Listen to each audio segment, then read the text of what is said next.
రాష్ట్ర ముఖ్యమంత్రి వైఎస్ జగన్మోహన్ రెడ్డి కడప జిల్లా గోపవరంలో సెంచరీ ఫ్లైవుడ్ పరిశ్రమను ప్రారంభించారు.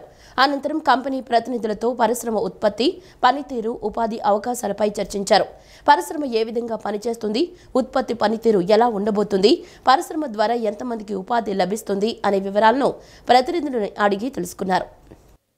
భారతదేశపు అతిపెద్ద వుడ్ ప్యానెల్ అలంకార పరిశ్రమ అయిన century plyboards India limited integrated wood panel తయారీ ప్లాంట్ను రాష్ట్ర ముఖ్యమంత్రి జగన్మోహన్ రెడ్డి ప్రారంభించారు. సెంచరీ ఫ్లైవుడ్ పరిశ్రమను ప్రారంభించిన తర్వాత సీఎం జగన్ కంపెనీ ప్రతినిధులతో కాసేపు ముచ్చటించారు. పరిశ్రమ ఏ విధంగా పనిచేస్తుంది, ఉత్పత్తి పనితీరు ఎలా ఉండబోతుంది, పరిశ్రమ ద్వారా ఎంతమందికి ఉపాధి లభిస్తుంది అనే వివరాలను ప్రతినిధులను అడిగి తెలుసుకున్నారు. అనంతరం హెలికాప్టర్లో బయలుదేరి కడప రిమ్స్కు చేరుకున్నారు. అక్కడ నూతనంగా ఏర్పాటు చేసిన వైఎస్ఆర్ కేర్ బ్లాక్, వైఎస్ఆర్ మానసిక వైద్యశాలను ముఖ్యమంత్రి జగన్ ప్రారంభించారు. దీంతో పాటు రిమ్స్లో వైఎస్ఆర్ సూపర్ స్పెషాలిటీ ఆసుపత్రిని కూడా ప్రారంభించారు. చివరగా కడప కోటిరెడ్డి సర్కిల్ చేరుకున్న సీఎం జగన్ అంబేద్కర్ సర్కిల్ను ప్రారంభించారు. సెంచరీ ఫ్లైవుడ్ చైర్మన్ సజ్జన్ భజనకా మాట్లాడుతూ రాష్ట్ర పారిశ్రామిక పటంలో విలువైన వనరుల నిక్షేపాల పరంగా వైఎస్ఆర్ జిల్లా ఓ ముఖ్యమైన స్థానాన్ని కలిగి ఉందని పేర్కొన్నారు. ప్రభుత్వం ఈ ప్రాంతాన్ని ఒక సంభావ్య వ్యవసాయ పరిశ్రమ కేంద్రంగా గుర్తించినందున సెంచరీపై ఇతర పారిశ్రామిక సంస్థల పెట్టుబడుల శ్రేణికి నాంది పలికిందన్నారు. రాను రాను ఈ పరిశ్రమ దేశం మొత్తానికి ముఖ్యమైన ఫర్నిచర్ హబ్గా మార్చడానికి దారితీయనుందని తెలియజేశారు. ఆంధ్రప్రదేశ్లో లామినేట్, ఎండీఎఫ్, పీవీసీ యూనిట్ కోసం కంపెనీ దాదాపు 1000 కోట్ల పెట్టుబడిని కేటాయించినట్లు చైర్మన్ సజ్జన్ భజనాకా తెలియజేశారు. ఎన్నికల వ్యూహకర్త ప్రశాంత్ కిషోర్ నిన్న చంద్రబాబుతో భేటీ అయ్యారు. దాదాపు 3 గంటల పాటు చంద్రబాబు, ప్రశాంత్ కిషోర్ చర్చించారు. అనంతరం ప్రశాంత్ కిషోర్ చంద్రబాబు నివాసం నుంచి గన్నవరం బయలుదేరారు. లోకేష్తో కలిసి గన్నవరం విమానాశ్రయానికి వెళ్లారు. భేటీలో కీలక అంశాల ప్రస్తావన వచ్చినట్లు తెలుస్తోంది. జగన్ ప్రభుత్వంపై లోతైన విశ్లేషణతో ప్రశాంత్ కిషోర్ నివేదిక ఇచ్చారు. ఎన్నికల వ్యూహకర్త ప్రశాంత్ కిషోర్ నిన్న చంద్రబాబుతో భేటీ అయ్యారు. దాదాపు 3 గంటల పాటు చంద్రబాబు, ప్రశాంత్ కిషోర్ చర్చించారు. అనంతరం ప్రశాంత్ కిషోర్ చంద్రబాబు నివాసం నుంచి గన్నవరం బయలుదేరారు. చంద్రబాబు, ప్రశాంత్ కిషోర్ మధ్య కీలక అంశాల ప్రస్తావన వచ్చినట్లు తెలుస్తోంది. జగన్ ప్రభుత్వంపై లోతైన విశ్లేషణతో ప్రశాంత్ కిషోర్ నివేదిక ఇచ్చారు. ఆయా వర్గాలు, అంశాల వారీగా ప్రభుత్వ బలాబలాలు వివరించారు. వైసీపీ ప్రభుత్వ విధానాలపై యువత తీవ్ర అసంతృప్తితో ఉన్నారని పీకే తెలిపారు. వచ్చే ఎన్నికల్లో తీవ్ర ప్రభావం చూపే పలు అంశాలు వివరించారు. నిరుద్యోగం, ధరలు ఎన్నికల్లో తీవ్ర ప్రభావం చూపుతాయని విశ్లేషించారు. విద్యుత్ ఛార్జీలు, పనుల బాధలు తీవ్ర ప్రభావం చూపుతాయన్నారు. దళితులు, బీసీలపై దాడులు ఆయా వర్గాలను వైసీపీకి దూరం చేశాయని, ఒకరిద్దరు మినహా మంత్రులకు 0 మార్కులని వ్యాఖ్యానించినట్లు తెలుస్తోంది. ప్రభుత్వానికి అహంకారం పెరిగిందనే భావన ప్రజల్లో వచ్చిందన్న పీకే ప్రజల అభిప్రాయాల మేరకే ప్రతిపక్షాల వ్యూహరచన ఉండాలని సూచించారు. అసంతృప్తితో ఉన్న యువతను ఆకర్షించేలా టీడీపీ కార్యాచరణ ఉండాలని, చంద్రబాబు అరెస్టుతో తటస్థులు వైసీపీ వర్గాల్లో జగన్పై విమర్శలు గుప్పిస్తున్నారని పేర్కొన్నారు. Chandrababu Naidu. This was a courtesy meeting, long overdue. I told him that I will come and meet. I am going back. Please. What? Just a courtesy meeting. Why are you getting so excited? Don't get too excited. It was just a courtesy meeting with a senior leader. He wanted to meet. ఎన్నికల నిర్వహణలో పారదర్శకత, జవాబుదారీతనం, నిష్పక్షపాతమే కీలకమని కేంద్ర ఎన్నికల సంఘం ప్రతినిధుల బృందం స్పష్టం చేసింది. సమగ్ర ప్రణాళికతో సాధారణ ఎన్నికలు నిర్వహిద్దామని బృందం పేర్కొంది. వివిధ జిల్లాల కలెక్టర్లు, ఎస్పీలతో విజయవాడలో 2 రోజుల పాటు ఈసీ బృందం నిర్వహించిన సమావేశాలు శనివారం ముగిశాయి. ఎర్రర్ ఓటర్ల లిస్టుతో వివాదరహిత ఎన్నికలు నిర్వహించాలని కేంద్ర ఎన్నికల సంఘం ప్రతినిధుల బృందం రాష్ట్ర అధికార యంత్రాంగానికి స్పష్టం చేసింది. ఓటర్ల జాబితా ప్రత్యేక సమగ్ర సవరణ 2024 ఎన్నికల సన్నద్ధత కార్యకలాపాలపై అన్ని జిల్లాల కలెక్టర్లు, ఎస్పీలు, నగర పోలీస్ కమిషనర్లతో ఈసీ ప్రతినిధుల బృందం విజయవాడలో నిర్వహించిన 2 రోజుల సమావేశాలు శనివారం సాయంత్రానికి ముగిశాయి. సీనియర్ డిప్యూటీ ఎలక్షన్ కమిషనర్లు ధర్మేంద్ర శర్మ, నితీష్ కుమార్ వ్యాస్ల నేతృత్వంలోని బృందం జిల్లాల కలెక్టర్లు, ఎన్నికల అధికారులు, ఎస్పీలకు దిశానిర్దేశం చేసింది. ఎన్నికలు సమీపిస్తున్న ప్రస్తుత తరుణంలో నోటిఫికేషన్ వచ్చే నాటికే 360 డిగ్రీ సమగ్ర ప్రణాళికతో సిద్ధంగా ఉండాలని, దీనివల్ల ఎలాంటి గందరగోళానికి తావు లేకుండా శాంతియుత వాతావరణంలో సజావుగా ఎన్నికల నిర్వహణకు వీలవుతుందని బృందం స్పష్టం చేసింది.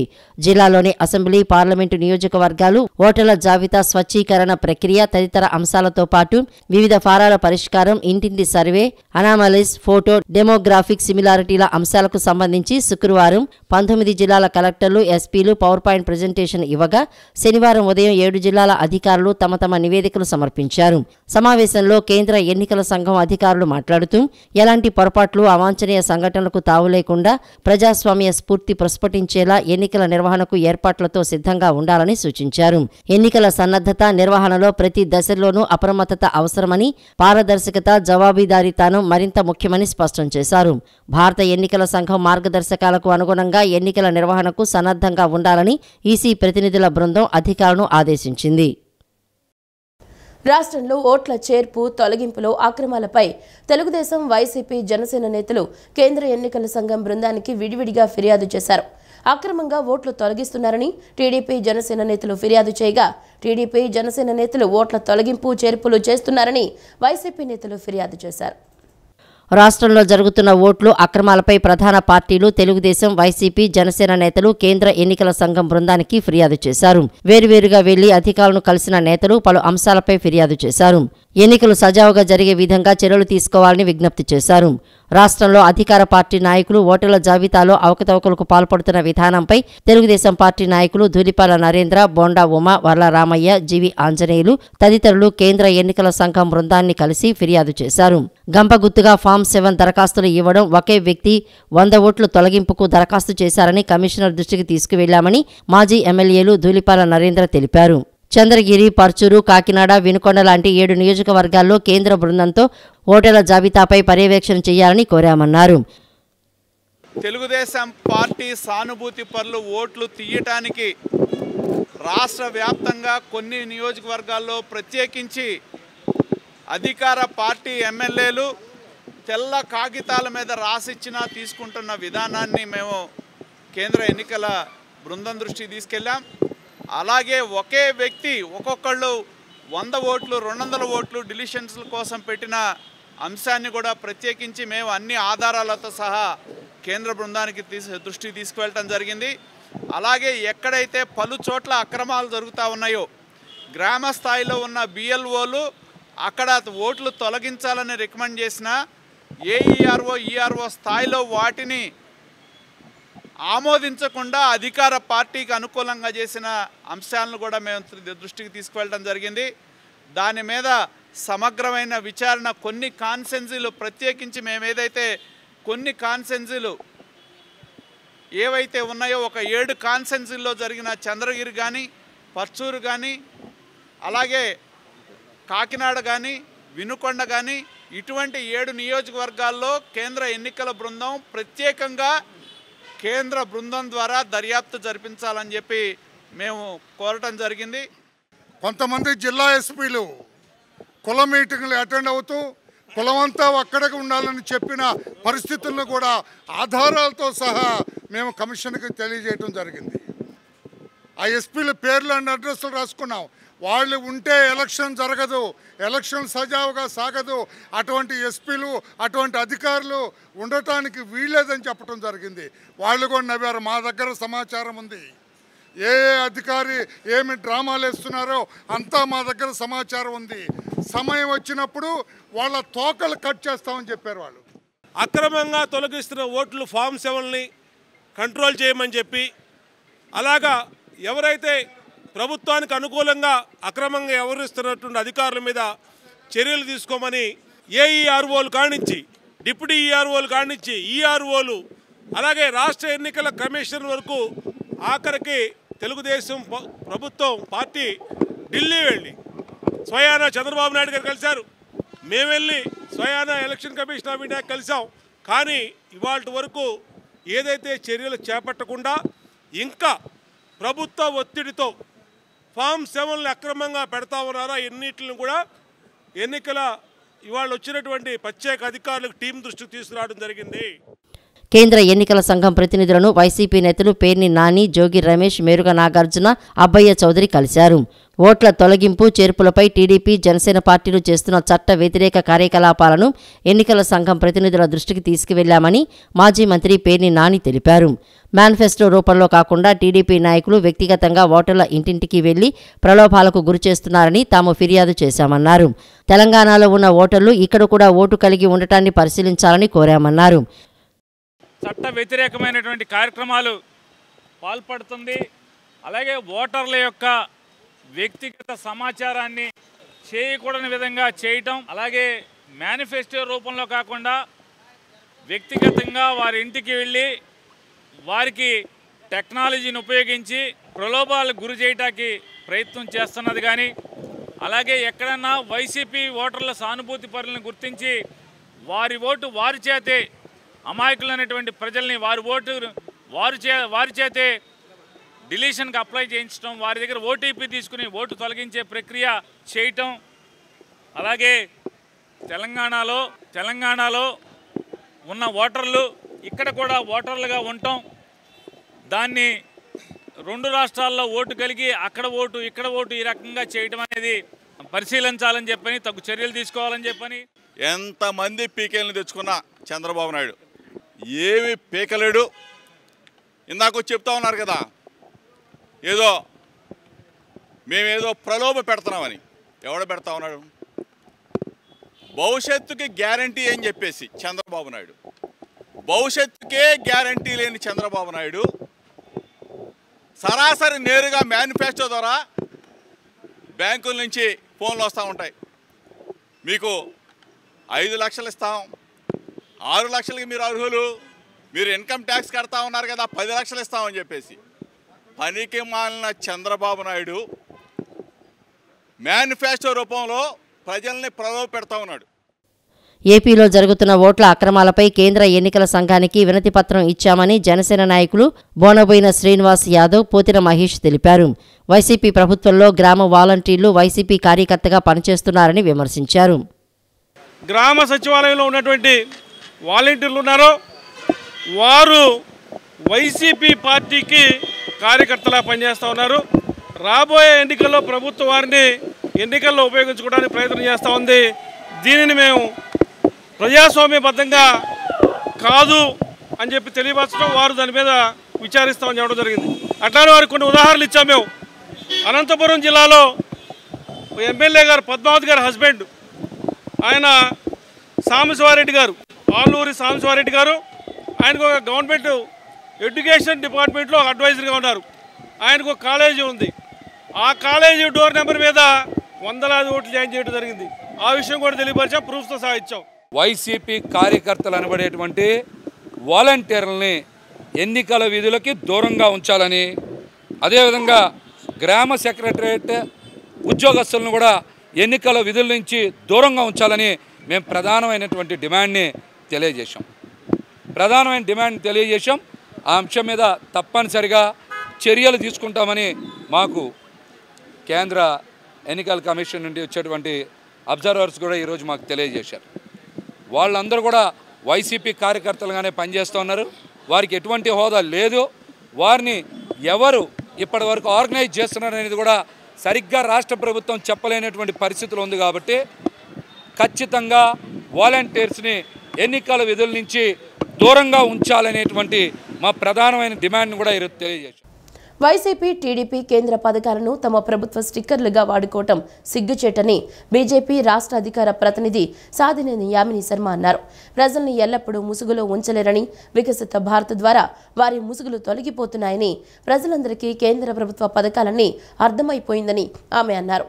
కరెంటు బిల్లులు చూస్తేనే రాష్ట్రంలో కరెంటు షాక్ కొడుతుందని, యూజర్ ఇతరత్ర ఛార్జీలు వసూలు చేస్తుండటంతో సామాన్యులు ఇబ్బందులు పడుతున్నారని మండిపడ్డారు.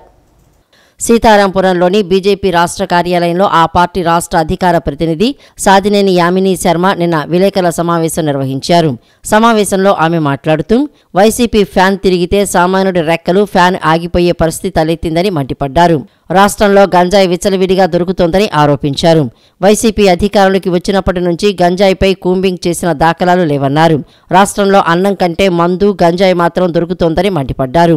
విద్యుత్ ఛార్జీలు తగ్గించాలని, గంజాయి రహిత ఏపీగా తీర్చిదిద్దేందుకు బీజేపీ ప్రజల మద్దతుతో ఉద్యమిస్తుందని, అంగన్వాడీల జీత భత్యాలను 70% కేంద్రం ఇస్తోందని ఆమె తెలిపారు. రాష్ట్ర ప్రభుత్వం పెట్టాల్సిన 30% పెట్టకపోవడం వల్లనే అంగన్వాడీ వర్కర్లు రోడ్డెక్కారని అన్నారు. పాదయాత్రలో ఇచ్చిన హామీలను జగన్ తుంగలో తొక్కారని ఆమిని శర్మ విమర్శించారు. నరేంద్ర మోదీ గారు బీజేపీ కేంద్ర ప్రభుత్వం ఇచ్చే పథకాలను తమ పార్టీల స్టిక్కర్లు ఏ విధంగా వేసుకొని మోసం చేస్తున్నారని తెలుసుకున్న ప్రజలు ముక్కు మీద వేలేసుకొని ఆశ్చర్యపోతున్నారు. మేము వికసిత్ భారత్ సంకల్ప యాత్ర కోసమని వెళ్తున్నాము. అందులో పాల్గొనడానికి అక్కడ ఉన్నటువంటి ప్రజలు వారి నుంచి వచ్చేటటువంటి స్పందన చూస్తే మాకే ఆశ్చర్యం వేస్తుంది. ఇప్పటి వరకు ఇన్ని కేంద్ర ప్రభుత్వ పథకాలు ఎన్నో సంవత్సరాల నుంచి 2014 నుంచి ఉన్నప్పటికీ కూడా మాకెందుకు తెలియలేదు అని అంటే మేము చెప్తూ వస్తున్నాం. స్టిక్కర్లు వేస్తున్నారమ్మా రాష్ట్ర ప్రభుత్వాలు, అంతకు ముందున్న వాళ్ళు కానీ ఇప్పుడు వాళ్ళు కానీ. ఎక్కువ కాలం ఎవరిని కూడా మోసం చేస్తూ మభ్యపెడుతూ ప్రజలని అలా ఒక ముసుగులో ఉంచేయలేరు. ఈ వికసిత్ భారత్ సంకల్ప యాత్ర ద్వారా టీడీపీ కానీ ఇప్పుడున్న వైకాపా కానీ 2 పార్టీల ముసుగు అయితే స్టిక్కర్లు తొలగిపోతున్నాయి. ఒక ఆయనేమో అంతకుముందున్న టీడీపీ పార్టీ ఏం చెప్పారు, మేము నవ్యాంధ్రాన్ని సృష్టిస్తాము, అద్భుతాలు చేస్తాము అని చెప్పి ప్రజల్ని మోసగిచ్చారు. ఆ తర్వాత నేను నవరత్నాల పేర్లతోటి ప్రజలందరికీ కూడా నవరత్నాలు అందిస్తాను, మంచి పరిపాలన అందిస్తాను అని చెప్పి ఒక చేత్తో ₹1 ఇస్తూ రెండో చేత్తో పెట్రోళ్ళు, డీజిళ్ళు, ఆస్తి మీద చెత్త మీద ఇంటిపైన ఇప్పటికేమో ఆర్టీసీ బస్సుల ఛార్జీలు. ఈరోజు చూసుకుంటే రాష్ట్ర వ్యాప్తంగా కరెంటు బిల్లు చూస్తే కరెంటు షాక్ కొడుతుంది ప్రజలకి. ఆఖరి కరెంటు పైన, విద్యుత్ పైన కూడా రకరకాల సర్ఛార్జీలు, ట్రూ అప్ ఛార్జీల పేరుతోటి ఏవేవో కొత్త పేర్లు, సహజంగానే వీళ్ళకి అలవాటు ఏవేవో పేర్లు పెట్టి దండుకోవడము, దోచుకోవడం, దాచుకోవడం. ఇప్పుడు దీనిపైన కూడా పడి సామాన్య ప్రజలను అడ్డి విరుస్తున్నారు. వైకాపా ప్రభుత్వం విరుస్తోంది. మంగళగిరి నియోజకవర్గంలో అధికార వైసీపీకి షాక్ తగిలింది. వైసీపీలోని కీలక నేతలు ఆ పార్టీని వీడారు. టీడీపీ యువనేత నారా లోకేష్ తన పాదయాత్రతో రాష్ట్రంలో రగిలించిన ప్రజా చైతన్యం వైసీపీలో ప్రకంపనలు సృష్టిస్తోందని టీడీపీలో చేరిన నేతలు తెలిపారు. యువగళం జైత్రయాత్ర నవశకానికి నాంది పలికిందని టీడీపీ జాతీయ ప్రధాన కార్యదర్శి నారా లోకేష్ స్పష్టం చేశారు. మంగళగిరి నియోజకవర్గానికి చెందిన కీలక వైసీపీ నేతలు ఆ పార్టీని వీడి తెలుగుదేశంలో చేరారు. లోకేష్ సమక్షంలో వైసీపీ నేతలైన గుంటూరు జిల్లా ఆర్యవైశ్య సంఘం మాజీ అధ్యక్షుడు సంకా బాలాజీ గుప్తా, మంగళగిరి మాజీ కౌన్సిలర్ మండు రమాదేవి, మండు రాము, మంగళగిరి వస్త్ర ఉత్పత్తి విక్రయదారుల సంఘం అధ్యక్షుడు పెండెం శివరామకృష్ణ తెలుగుదేశం పార్టీ కండువా కప్పుకున్నారు. త్వరలో ఏర్పడబోయే ప్రజా ప్రభుత్వంలో అన్ని వర్గాలకి మేలు జరుగుతుందని, రాష్ట్రాభివృద్ధి, ప్రజా సంక్షేమం కోసం అంతా కలిసి పనిచేద్దామని నారా లోకేష్ నేతలకు పిలుపునిచ్చారు. కువైట్ నుంచి నిన్న గన్నవరం విమానాశ్రయానికి వచ్చిన ప్రయాణికులు ఆందోళన చేశారు. ప్రయాణికుల బ్యాగులు కనిపించకపోవడంతో ఉదయం నుంచి సాయంత్రం వరకు అక్కడే ఉన్నారు. అధికారులు లగేజ్ బ్యాగులు ఇవ్వకపోవడంతో ఆందోళనకు దిగారు. కృష్ణా జిల్లా గన్నవరం విమానాశ్రయంలో ప్రయాణికులు ఆందోళనకు దిగారు. కువైట్ నుంచి హైదరాబాద్ మీదుగా గన్నవరం విమానాశ్రయానికి శనివారం ఉదయం 11 గంటలకు ప్రయాణికులు చేరుకున్నారు. వారిలో 10 మంది బ్యాగులు కనిపించలేదు. దీంతో ఉదయం 11 గంటల నుంచి రాత్రి 8 గంటల వరకు వేచి ఉన్న లగేజీ బ్యాగులు ఇవ్వకపోవడంతో ప్రయాణికులు ఆందోళనకు దిగారు. ఉదయం నుంచి పడిగాపులు కాస్తున్నామని, కనీసం లగేజీ బ్యాగులు ఇచ్చే వరకు వసతి సదుపాయం కూడా కల్పించలేదని ఆగ్రహం వ్యక్తం చేశారు.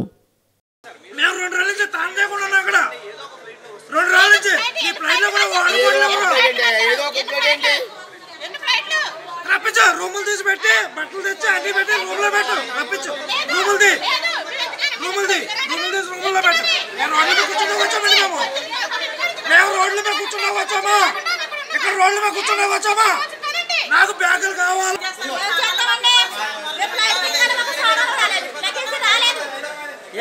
ఏ ఫ్లైట్కి వచ్చారమ్మా? ఇప్పుడు ఎన్నింటికి ఫ్లైట్ అది?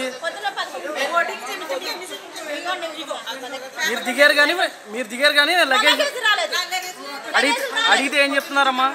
అడిగితే ఏం చెప్తున్నారు?